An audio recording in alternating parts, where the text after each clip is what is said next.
Go. So why now? Why Brand Crowder? I'd say 1950. Let's start there. Obviously, we're in 2015, and dot dot dot takes us over to the future. 1950s. The middle class. Middle class, earn decent income, start a family, disposable income.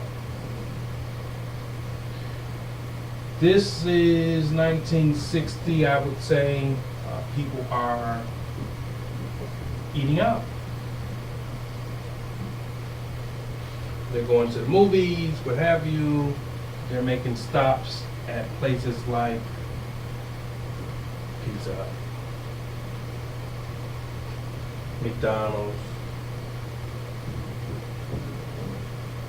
a little further down the line, let's say Burger King. This is mature branding. Best way for me to describe it, given the fact that it's 2015. But mature brands, such as these,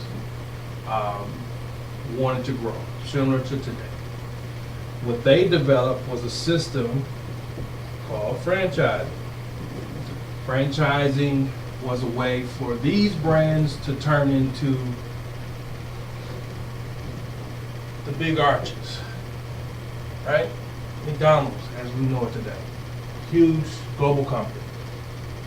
A lot of growth, a lot of capital being passed back and forth, but the system itself was based on, certainly real estate was based on a class of people that were willing to step away from corporate or industrial job, middle class, to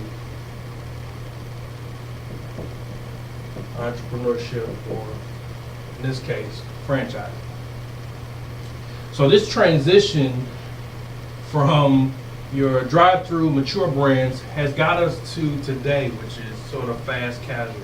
Fast casual, your Panera, Chipotle, brands like that. Smaller, less capital demand, probably more traffic, and it's on a corner close to where you live or where you travel on a daily basis, right? This is a lot easier to digest for this guy and this guy. Capital commitment's a lot less, better, fresher perceived food, all those great things. This transition over to fast casual is mainly because of things like 2008, but even before then, these generations, X, Y, millennials, they want more. So, what does that do to this part of the industry? It makes them think about how they transition out. That gets us back to why Brand Crowder. Brand Crowder allows those people to participate because you have these guys moving away from finding more of these guys and looking for the multi-unit guy based on 2008. These guys can weather the storm, right? They know what they're doing. They've got capital. That's the future. What's not the future is you got these mature brand guys that are trying to figure out how to grow. So this worked for them early on. This is more the future, but how do you make this work for you, given you know you gotta have this? And there's less of these than you think. What you do is collide the capital, Brand Crowder, with these guys to do this. And as these guys start to go away, mature brands, so divestiture,